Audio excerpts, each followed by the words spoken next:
Muchas gracias, Solón, y muchas gracias al comité organizador por la invitación. Voy a hablarles en los próximos 15 minutos acerca de la importancia de las comorbilidades en los pacientes con insuficiencia cardíaca. Para todas las personas que trabajan en cardiología y específicamente en el área de la insuficiencia cardíaca, es claro que el perfil de pacientes que está llegando a nuestros programas cada vez es de pacientes más ancianos, con más enfermedades concomitantes, y si ustedes toman en cuenta que el 70% de los gastos de la insuficiencia cardíaca a un sistema de salud le valen por las hospitalizaciones y que muchas veces hacemos un excelente trabajo tratando la insuficiencia cardíaca, pero si nos olvidamos de las comorbilidades, vamos a encontrar que estos pacientes van a empezar a hospitalizarse por otras causas. Estos son entonces los objetivos de mi conferencia.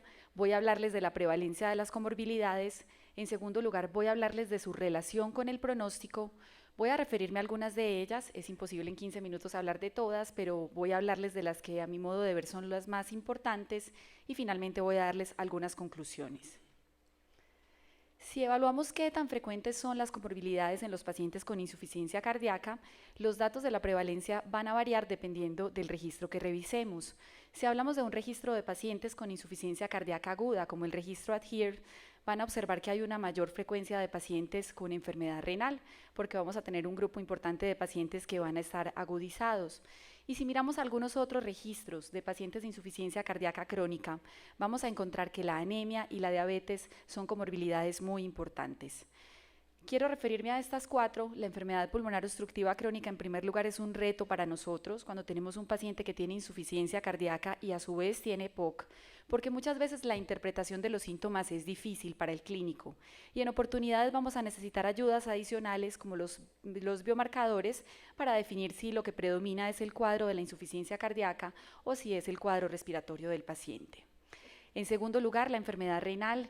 Para todos ustedes es conocido que aquellos pacientes con depuración de creatinina menor a 30 mililitros minuto fueron excluidos de la mayoría de los ensayos clínicos de inhibidores de ECA, ARA2 y antagonistas de la aldosterona. Y tenemos un gran vacío de la evidencia en esa población con tratamientos que han demostrado salvarle la vida. En tercer lugar, la diabetes. El paciente con diabetes e insuficiencia cardíaca es un reto porque va a tener otras comorbilidades asociadas, una mayor frecuencia de obesidad, apnea del sueño, enfermedad coronaria, y nos va a plantear un reto muy importante para manejar todas sus comorbilidades. Y finalmente, la anemia para todos es claro que es una causa importante de deterioro de la clase funcional y como voy a mostrarles, hablamos de un término muy importante que es no solamente la deficiencia absoluta de hierro y la deficiencia relativa, que debe ser un objetivo de tratamiento más allá de la hemoglobina. Estas son entonces a las comorbilidades a las que voy a referirme a continuación y quiero empezar hablándoles de la diabetes. La diabetes tiene una relación bidireccional con la insuficiencia cardíaca. Por un lado, el paciente que tiene diabetes tiene mayor riesgo de desarrollar insuficiencia cardíaca por todos los fenómenos que genera la glucotoxicidad que nos va a activar los fenómenos de remodelación ventricular. Y adicionalmente, la población de pacientes con insuficiencia cardíaca tiene una alteración en la tolerancia a la glucosa, van a tener resistencia a la insulina. Y estudios como el CHARM nos han enseñado que el riesgo de desarrollar diabetes cuando se tiene insuficiencia cardíaca es 2 veces mayor que el de la población general. Por esta razón, no debemos perder de vista el control glicémico y hacer hemoglobina glicosilada en nuestros pacientes porque se nos puede pasar un diabético de nuevo. Es muy claro y nos lo han enseñado los estudios, como este trabajo de Nasir y colaboradores que les presento, en el cual el paciente que tiene insuficiencia cardíaca y es diabético tiene una mayor mortalidad. Y esto va a estar explicado por sus comorbilidades y por una mayor frecuencia de cardiopatía isquémica. Pero la diabetes no solo es importante desde el punto de vista de la supervivencia, también se relaciona con el riesgo de que el paciente se descompense e ingrese nuevamente al hospital y como yo ya les mostré, esto es lo que más le gasta al sistema de salud en los pacientes con insuficiencia cardíaca. Tenemos varios retos en el tratamiento de los pacientes diabéticos con insuficiencia cardíaca y uno de ellos es la seguridad de las terapias.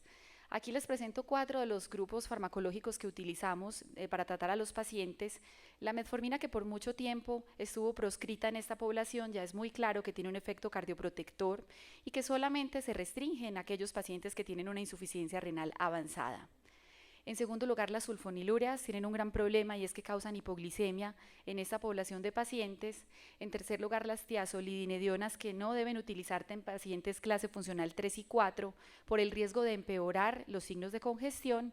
Y finalmente los DPP4, unas moléculas que han estado en el ojo del huracán gracias a estudios como los de la saxagliptina, en los cuales se aumentó el riesgo de que los pacientes desarrollaran insuficiencia cardíaca cuando la recibían, pero finalmente con los resultados de estudios como el TECOS, que evaluó la seguridad de sitagliptina, parece que la evidencia nos sugiere que esto no es un efecto de clase y que se relaciona solo con algunas de ellas. De todas maneras, es muy probable que en todos los próximos estudios que veamos con estas moléculas, los investigadores estén obligados a reportar los valores del BNP y la vigilancia de la aparición de nuevos casos de insuficiencia cardíaca. Respecto al control glicémico, también hay mucha tela que cortar. Definitivamente no hay una meta clara que los estudios respalden de cuánto deberíamos tener la hemoglobina glicosilada en los pacientes con insuficiencia cardíaca, básicamente porque los pacientes clase funcional 3 y 4 han sido sistemáticamente excluidos de los estudios de control glicémico estricto. Quiero recordarles que solamente el 5% de la población del estudio ACCORD tenía insuficiencia cardíaca. Hasta el momento la recomendación que existe se extrapola a la que hacemos para todos los pacientes cardiovasculares y es evitar hacer un control glicémico estricto en esta población, tener metas razonables de 7 a 8 de la hemoglobina glicosilada, y esto es básicamente porque se extrapola de los estudios en los demás pacientes cardiovasculares, especialmente si tienen una diabetes de larga evolución y compromiso importante de órgano blanco. ¿Hacia dónde vamos entonces en el tratamiento de la diabetes? Vamos hacia la búsqueda activa y la detección temprana de la enfermedad en la población de pacientes con insuficiencia cardíaca y vamos además hacia el uso de medicamentos más seguros que nos permitan no solamente mejorar el control glicémico, sino los desenlaces cardiovasculares de los pacientes. En segundo lugar, voy a referirme a la anemia. Esta gráfica dice mucho y muestra la importancia y la multifactorialidad de por qué aparece la anemia en los pacientes con insuficiencia cardíaca. Vamos a tener fenómenos de disminución del hierro circulante, vamos a tener resistencia a la eritropoyetina, vamos a tener además inflamación y eso va a generar una alta frecuencia de esta comorbilidad en la población de pacientes con insuficiencia cardíaca. Está muy claro y bien definido en la literatura que el riesgo de morirse se aumenta cuando disminuye la hemoglobina y específicamente cuando ésta está por debajo de 9. Pero miren que incluso parámetros simples del hemograma, como el ancho de distribución eritocitaria, también se ha relacionado con un peor pronóstico en esta población de pacientes, especialmente cuando es mayor a 15,5. Hay dos enfoques grandes del tratamiento de la anemia en los pacientes con insuficiencia cardíaca. Por un lado están todas aquellas moléculas que están dirigidas a estimular la eritropoyesis, como la eritropoyetina y la darbepoyetina, y en segundo lugar tenemos el suplemento de hierro venoso. Hablando de la importancia de los agentes que estimulan la eritropoyesis, está el estudio RED-HF que se hizo con darbepoyetina en una población de pacientes clase funcional 2 a 4, buscando lograr una meta de hemoglobina por encima de 13. Desafortunadamente, los resultados del estudio mostraron que esta estrategia no era efectiva para disminuir el desenlace primario, ni la mortalidad, ni las hospitalizaciones por causas cardiovasculares. Y adicionalmente se encontró un aumento del riesgo de eventos tromboembólicos en la población, lo cual hace que esta estrategia se reserve solamente para aquellos pacientes que tienen indicación de recibirla por insuficiencia renal. En segundo lugar, un escenario más prometedor es el suplemento de hierro venoso.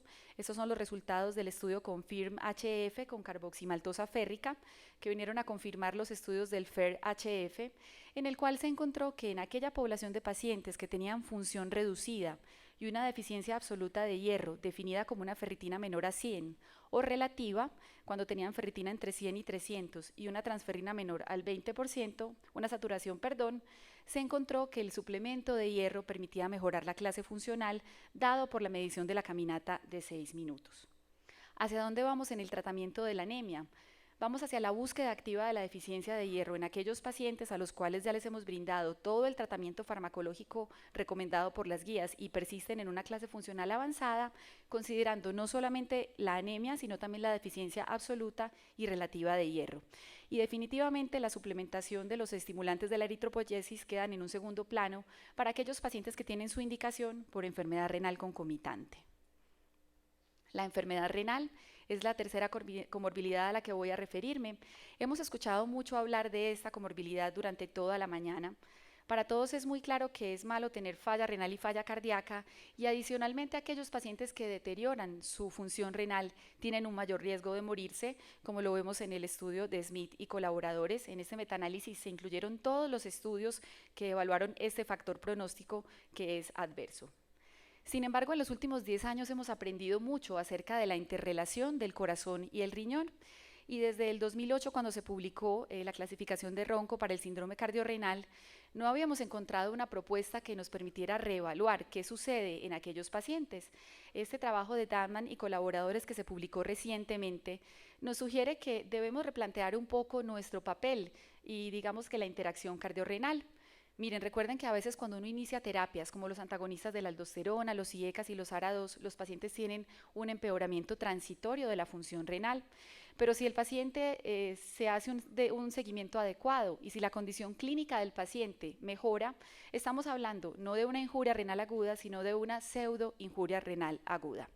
Es un trabajo muy interesante que nos lleva a replantearnos el papel y el concepto que hemos tenido de la enfermedad renal en insuficiencia cardíaca. ¿Hacia dónde vamos entonces en el tratamiento de la enfermedad renal? Vamos hacia una redefinición del concepto del daño renal agudo y crónico y hacia la búsqueda de nuevas terapias que nos mejoren los síntomas, pero que a la vez nos permitan preservar la función renal. La cuarta comorbilidad a la que voy a referirme es la fibrilación auricular. Miren, 1 de cada 4 pacientes con insuficiencia cardíaca tiene fibrilación auricular. Estas dos comorbilidades van a estar interrelacionadas y es muy claro que es malo tener fibrilación auricular porque estos pacientes tienen mayor mortalidad. Y miren ustedes que si separamos a los pacientes con insuficiencia cardíaca por su clase funcional, podemos ver que en aquellos que son clase funcional 4, la fibrilación auricular llega a ser hasta el 50%, llega a estar presente en el 50% de la población. Muchas veces surge la pregunta de qué fue primero, si la fibrilación auricular está causando la insuficiencia cardíaca o si tenemos una insuficiencia cardíaca establecida que está descompensada por la fibrilación auricular. Ya les había mencionado que tener fibrilación auricular aumenta el riesgo de morirse. Y estas son las dos grandes preguntas que debemos hacernos cuando tenemos a un paciente con fibrilación auricular e insuficiencia cardíaca. En primer lugar, ¿será que debemos controlar el ritmo o controlar la frecuencia? Y en segundo lugar, ¿cuál es el riesgo embólico de este paciente y si debemos brindarle anticoagulación? Respecto al control del ritmo versus control de la frecuencia, el estudio AF-CHF nos enseñó que no cambia la mortalidad y las guías nos dan una posición que nos permite, digamos que orientarnos hacia qué debemos hacer con estos pacientes. Solo vamos a controlar el ritmo en aquellos pacientes que suponemos que la fibrilación auricular está causando la insuficiencia cardíaca. Esto quiere decir en el escenario de una taquicardiomiopatía. Y en segundo lugar, vamos a reservar el control de la frecuencia para el resto de los pacientes. Respecto al riesgo embólico, quiero mostrarles que tenemos disponibles nuevos anticoagulantes, además de la warfarina, y un gran problema que tenemos a veces con los pacientes que tienen congestión recurrente es que son muy difíciles de anticoagular con warfarina, tienen alteración del perfil hepático. La congestión hepática hace que tengan INR lábil.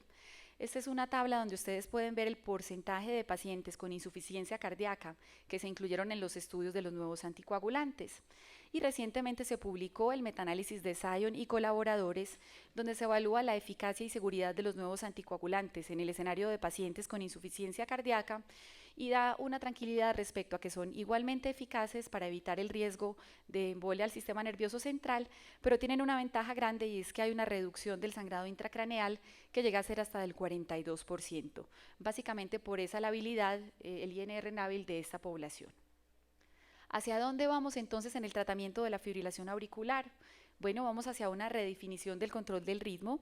No olvidemos que a medida que ha ido progresando la técnica del aislamiento de venas pulmonares, los grupos de electrofisiología del mundo han ganado más experiencia en tratar a estos pacientes con la ablación y probablemente en el futuro escuchemos más acerca de alternativas iniciales para controlar el ritmo en esta población de pacientes con insuficiencia cardíaca.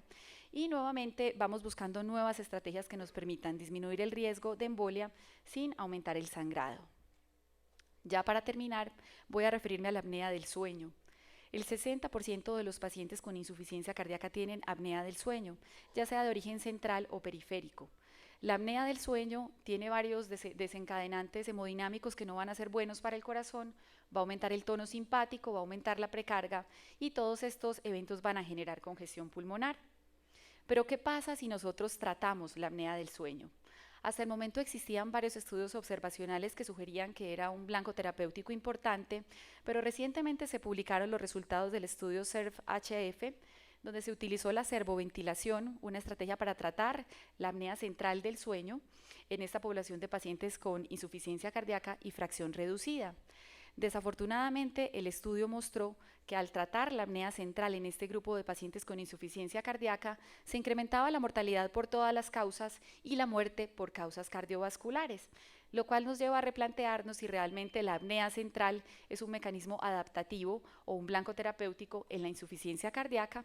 ¿Hacia dónde vamos en apnea del sueño? Debemos esperar los resultados de varios estudios que vienen en curso, pero ya en este momento hay una alerta respecto a suspender la servoventilación en este grupo de pacientes.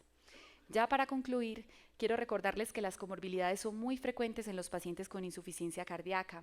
Son una causa de mortalidad y de hospitalizaciones y requieren un control adecuado. Y la única manera de garantizar un control adecuado de las comorbilidades en insuficiencia cardíaca es garantizar que nuestros pacientes se sigan en programas de insuficiencia cardíaca donde se les pueda brindar un apoyo y una evaluación multidisciplinaria. Muchas gracias.